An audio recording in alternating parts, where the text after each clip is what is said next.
Ladies and gentlemen, boys and girls, it is another edition of Restore the Floor live. No, not from Cleveland, not from the LCA, because they played in Cleveland, as you know.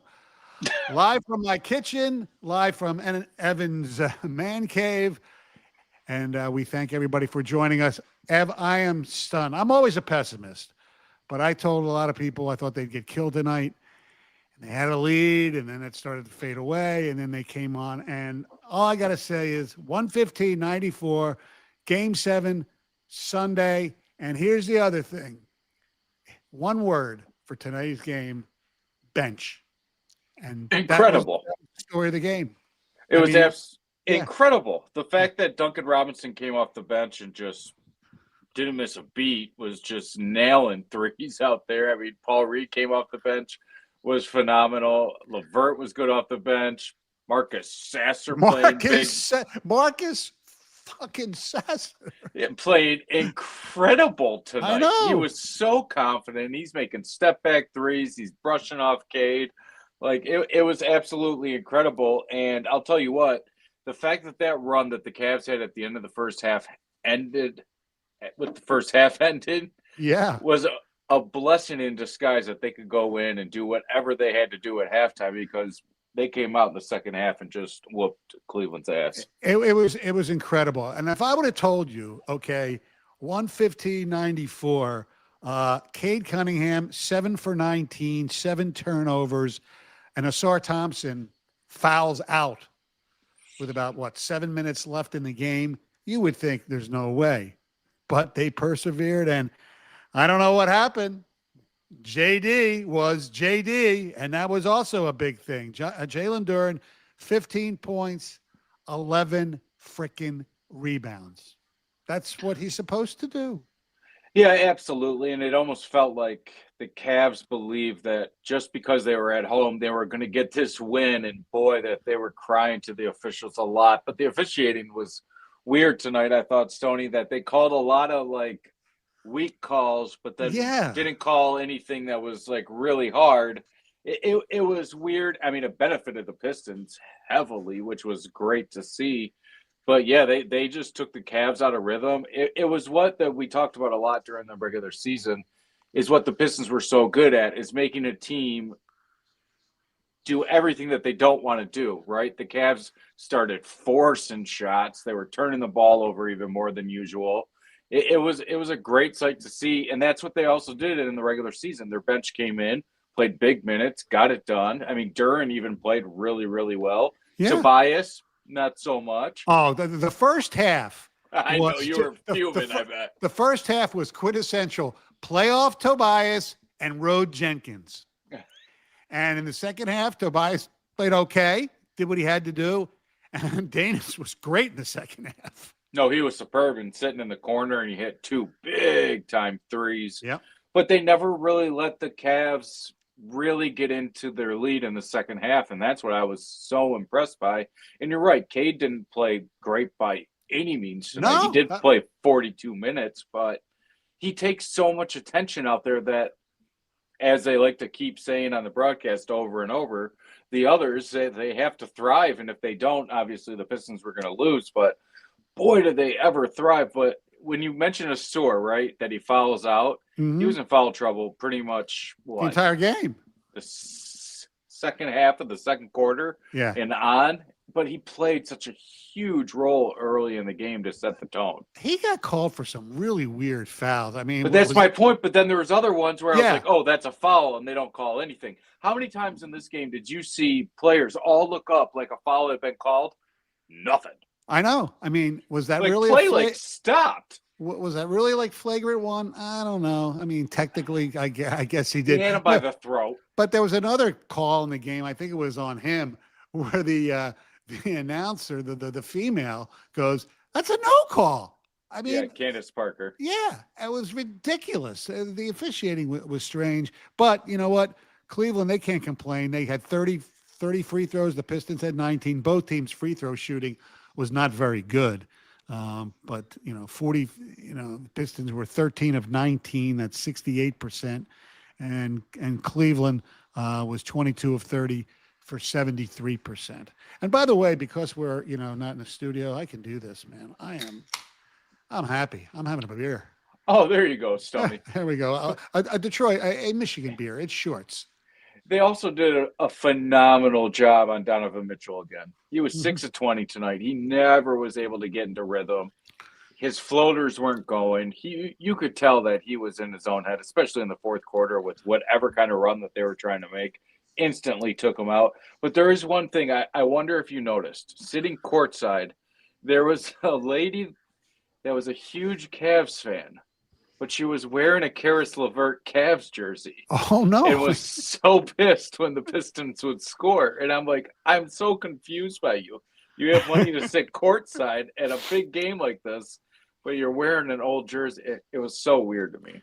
And Strus, hopefully it keeps up next week, next game Sunday, just 2 for 9. He was overall, and 2 for 7 from 3. So, look, Shooter was awful for them. He was awful. Yeah, he was. And look, I don't expect him to play 15 minutes and go 0 for 4 and not score in the game. I expect Strus to get more than 6 points. And you also have to expect, Donovan Mitchell to do better than he had. He had, 18 points, but he was 6 for 20, like you said. Harden. It's amazing to me. And if they are fortunate enough to win on Sunday, we'll see it in the next series. Why JB, or it's any coach, it's just because he's ours, doesn't go to the refs and say, listen, Harden, Brunson, why are they allowed to push off? I don't understand that. And then they'll call other crap. They never call that. They're allowed to do that. Why?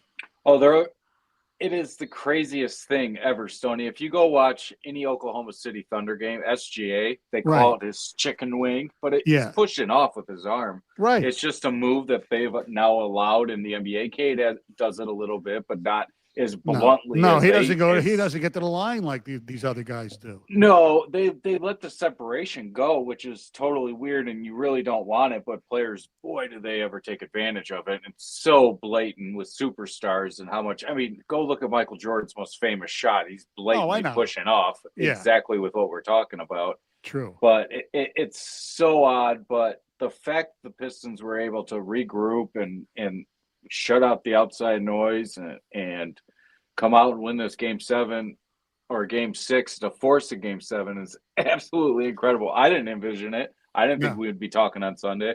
No, but we will be. And right now I was looking on SeatGeek, and with about 5 minutes left in the game, the cheapest seat to get in was $350 as opposed to like $100 for game 5. Are you dropping your hard-earned money? No, I'm not. I'll be there for free in the press box where I can't. We have my assistant. Come here, Marissa. The camera, I look disgusting. You don't look disgusting right now. Well, just say hello. Oh, she said no. Stoney, she said she looks disgusting. Let her be. I know. She never looks disgusting, though, Evan, no matter what she says. What? Is it? It's live, yes. No, is it too small? Is it too small? No, it's okay. I had her print out stats for me. Oh, so I wanted to go to my phone all the time. Look at you. Yeah. Like the AP machine back in the day, Stoney. That exactly is correct. Oh, Lord. We're very happy. And the Tigers actually won a game today, too. How do you like that? I got a question, because we're talking about Bunny, like with Jalen Duren in the series. And obviously he played much, much, much better. Yes. How much money is Paul Reed earning himself? I know. I was going to look at the contracts because what's Isaiah Stewart's contract like? He was like 4 years. Was it 48 million or 54 million? I think he was like $16 million a year. Well, if they want to get that guy that we need, whoever that is, I think Isaiah Stewart has to be part of that package. He played 4 minutes tonight. Yeah, and he was bad. Yeah, he might be hurt. I don't know. He was hurt towards the end of the year, but why play him at all then if he's hurt?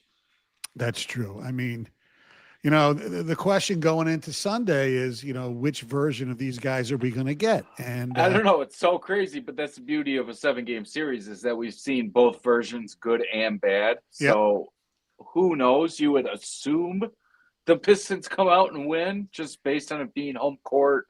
Cade Cunningham has been the best player of this series for the most part, other than a few moments here and there from Donovan Mitchell and James Harden. But and by the way, somebody needs to tell Cade, I don't care if there's anybody not in the state around Asor Thompson, you don't throw him the ball for him to shoot a 3-pointer in the corner. I know, but hey, how about Asor? He made a little jumper. I know, early. I know. That was good to see. He's so good defensively. It's crazy. He is, but he's so aggressive that he gets those fouls called on him. I know.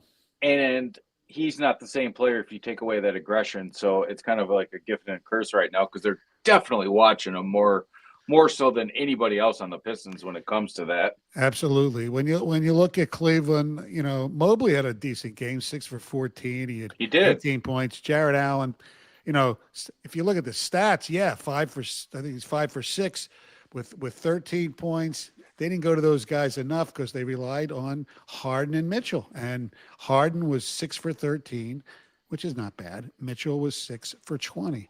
And turnovers, Harden, he had 8. I mean, that's what he does.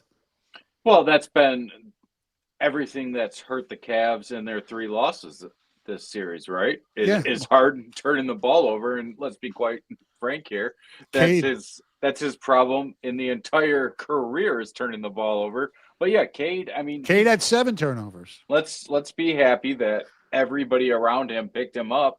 But that's what you need sometimes, especially on a championship team. And if the Pistons want to win a title, that's what's going to happen, a couple more times at least, because he can't do it all game in and game out. Somebody we have to give credit to that probably hasn't gotten a lot of credit in this series or in the playoffs is JB Bickerstaff. I mean, for him to finagle basically playing, 9 guys in double-digit figures. I know that's what they did all season, but, Marcus Sasser. I mean, during the season, a guy like Ron Holland would play minutes. But to have the smarts to put Sasser in, to take the ball out of Cade's hands at times was brilliant. And so Sasser created some offense, obviously, with his 4 for 5. No, you're absolutely correct. And when he scored 5 in a row, they called a timeout, and I was like, "Oh my goodness, do not take Sasser out. Don't take him out." And he left him in. To what you're saying, that JB he saw something and he rode the hot hand and good ride the hot hand, because this is everything that we've talked about. Hey, whatever you're doing right now isn't working. Try something else, and that's exactly what he's doing. That he's identified.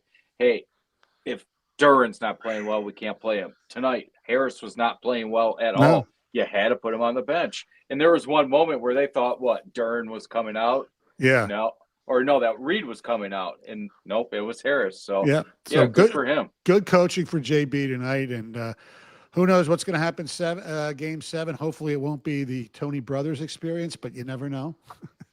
Yeah, I have no idea, and it's all going to be dependent on what happens in Game 6 with the Spurs and Wolves. So if the T-Wolves win, the game is at 5. Is that correct? It said 3 or 5, so I'm guessing. So that's probably the early game if they win. If not, it'll be 5. And I have no idea. One is going to be on. I think it's at Prime. And it's on Prime. Okay. That's yeah. Right.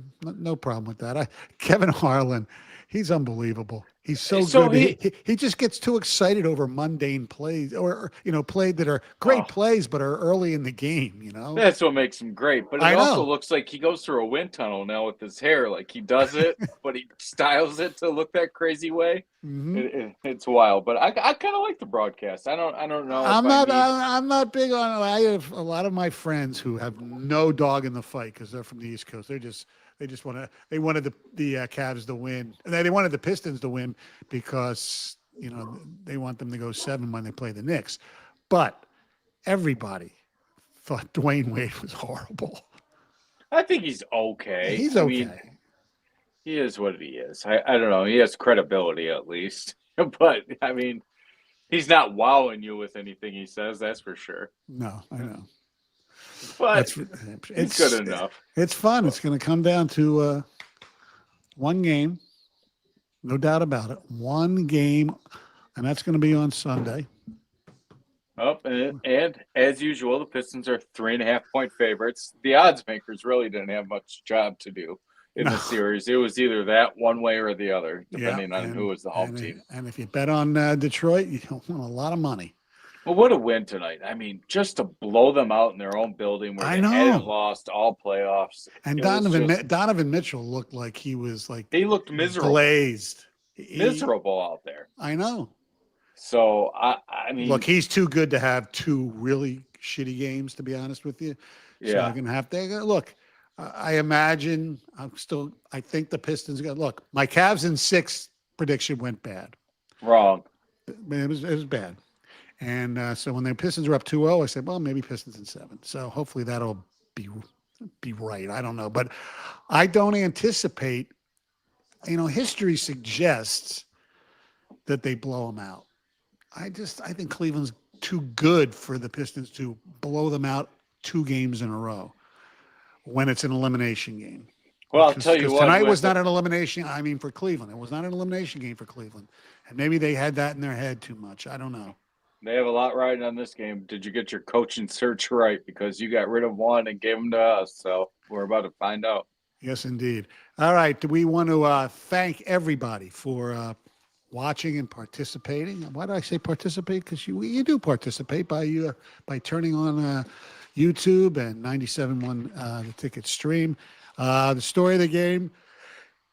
Excuse me. Oh, bless you, my Sonny. sneezing was the bench was outstanding. I mean, outstanding. Jalen Duren returned to form.